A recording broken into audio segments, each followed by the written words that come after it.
I'll be talking about the Beatles and some of the conflicts that came up throughout their career and how they dealt with them and how they were able to move past them.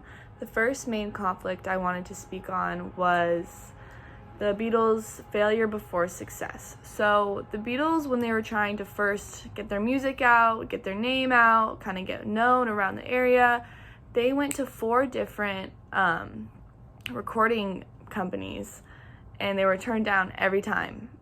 And they heard their music and they talked to them, and it wasn't enough for those 4 companies for whatever reason, and they got turned down. And what I really like about this story is that obviously the Beatles didn't give up, and they kept going to people, trying to find something that was a right fit, trying to get their name heard, and finally it worked. And it's a good thing that they didn't give up, because obviously it led to them having one of the most, if not the most, successful careers as a band to this day. So that's really cool.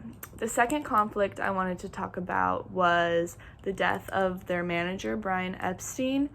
This was really hard for the Beatles, really hard for a lot of Beatles fans, and the death of their manager happened at a time that caused them to cancel a whole tour and also a whole movie that was supposed to be produced along the tour, which these 2 things would have been huge for the Beatles' career, and it would have promoted them in ways that no one has ever seen before. And so it was a shame that they had to cancel, but it was what they had to do at the time in order to eventually get back to where they wanted to be. And they did just that.